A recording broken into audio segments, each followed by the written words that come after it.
Our mortals, the last few months were very busy for me, but I'm happy to finally return to my blogs. One of the things that kept me busy in that period was creating my fourth album, which is called If the Dolls Are Quiet, Doesn't Mean They Can't See You.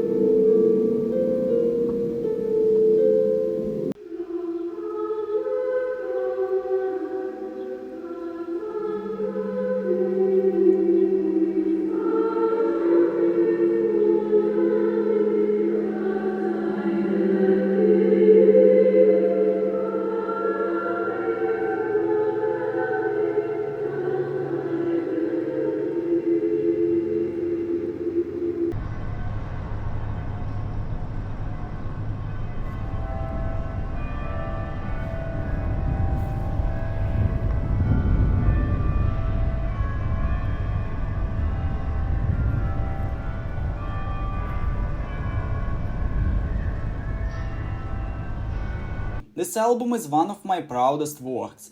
I have not felt so grateful and happy for making music for a pretty long time. If you like my blogs and want to support my blog channel, you can listen to my fourth album on YouTube, and if you want, you can buy it on Bandcamp. I would be appreciated.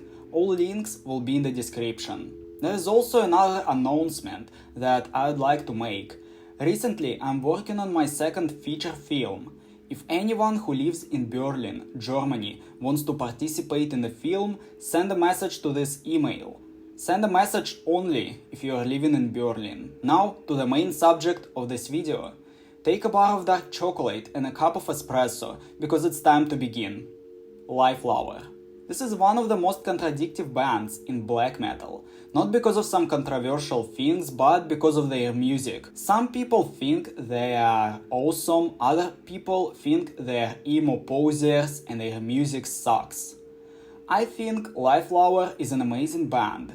Their music was always something special to me. I discovered them when I was an 18-year-old hikikomori. I remember when I listened to them while being in my bedroom, sitting on the floor, leaning against my bed and chilling. The laptop was on the chair in front of me and the Lifelover songs played. The first song by Lifelover that I discovered was MySpace. Fucking badass song that greatly resonated with the way I felt back then. The second and the third songs that I listened were Haran's Hara and Museum of Past Affections. These songs engaged me into their music even more. There are also some other songs by Lifelover that I consider greatly nostalgic. Besat is one of my favorite songs in general. It was one of those songs that bring back a lot of memories, especially from 2020. There are also some other songs that deserve attention as well. Sweet Illness of Mine, Lethargy, Stagged, PGA Sinister. If you have any nostalgic memories with Lifelover and songs that deeply resonate with you, tell about it in the comments. It would be nice to read. Lifelover began in 2005 when Kim Carlson and Jonas B. Bergquist decided to make a new band. Later, other band members joined the band. There are many reasons why I like Lifelover so much. Besides their original style and music, I also respect how self-aware they are. They never tried to be all serious black metal true cult guys. They just did their own thing and didn't care about what people would think of them. Sometimes they could be melancholic and serious, and sometimes they weren't afraid to be silly. They even called their band Lifelover out of irony. They knew many black metal guys will hate them for not being dark enough, so they called themselves Lifelover. The name was made by Jonas when the guy whom he hated called him a Lifelover. In the interview, the drummer Joel Non Malman said that the band is called Lifelover because all of the members are the Lifelovers in their own way. We simply thought, well, why not? Why not? Well, sure, call us Lifelovers. Yeah, Call us anything you want. People always react to the name, so it's good. We're life lovers in our own sense, in the personal sense. We It's love all drugs. about definition, it's anything else. Yeah, we love drugs. We love drugs, you know. All of the members had pseudonyms because they didn't want their own egos to stand in the way of the music. Some of the members even wore masks.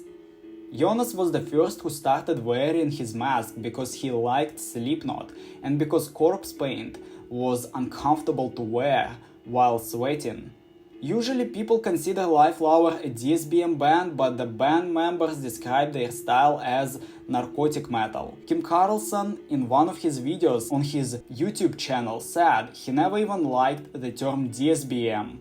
Lifelover can be considered a supergroup because the band members, especially Kim and Jonas, already had experience in playing in another bands. For Kim, Lifelover was more of a side project because his main band was Hypothermia. Hypothermia was one of the reasons why Kim and Jonas started working together. Jonas liked Hypothermia's music. The first music released by Lifelover was 2005 demo that was called Promo 2005. It is very different from everything else in their discography because it's not even metal. It's a 52-minute ambient piece. I don't have much to say about it. It's atmospheric and decent dark ambient piece. It's a good addition to the band's discography to see what they started from and how their music evolved.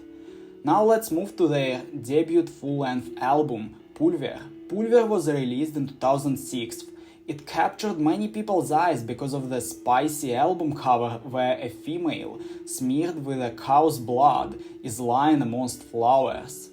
The female on the album cover was Kim Carlson's friend, whom he photographed for the album. What about the music on Pulver? Pulver is a good start for the band. The melodies are simple and catchy. I like that this album is easy to listen. It lasts 40 minutes that don't feel like 40 hours. I respect albums like that. The main reason why the music on the album is so minimalistic and simple is because while recording it, everyone was intoxicated with drugs and alcohol.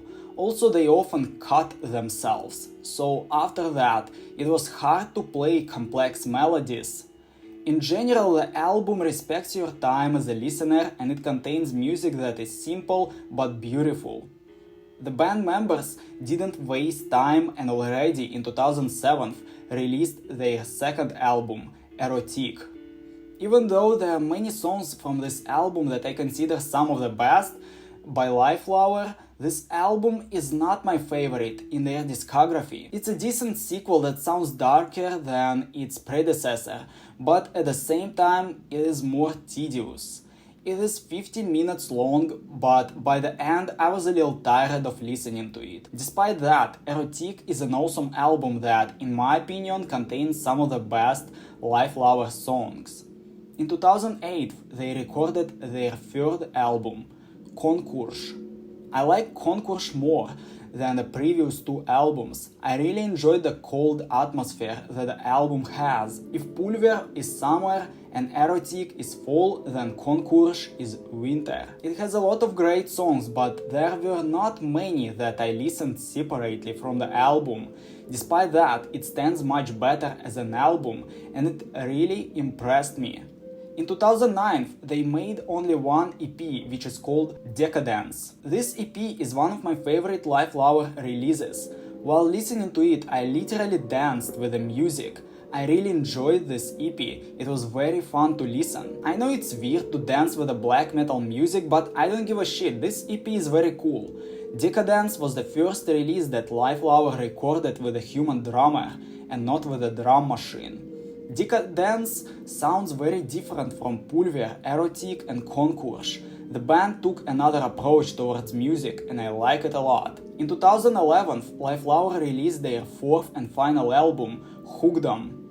In my opinion, this album is their opus magnum and it's my favorite album from their discography. I really like those changes in their style. They took everything best from all of their previous releases and developed into something new. This album is wonderful and it was exciting from the beginning to the end.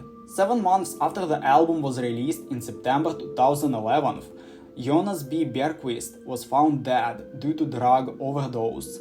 After that, Lifelover gave only one concert and broke up. In 2015, Lifelover reunited one last time for the single live performance in Canada due to band's 10th anniversary. In conclusion, I'd like to say that Lifelover was a great band with a lot of beautiful music, whether some people like it or not, but Lifelover definitely left its own legacy in the metal music scene. Lifelover was surely one of the most unique and melancholic metal bands that found its own niche and resonated with many people. I wanted to make this review on Lifelover for a long time, and I'm happy that I finally done it. If you want to support my channel, you can listen to my 4th album on YouTube. You can also buy my music on Bandcamp. All links will be in the description. Press like, leave a comment and subscribe to my channel to help it grow. Farewell, stay out of hell.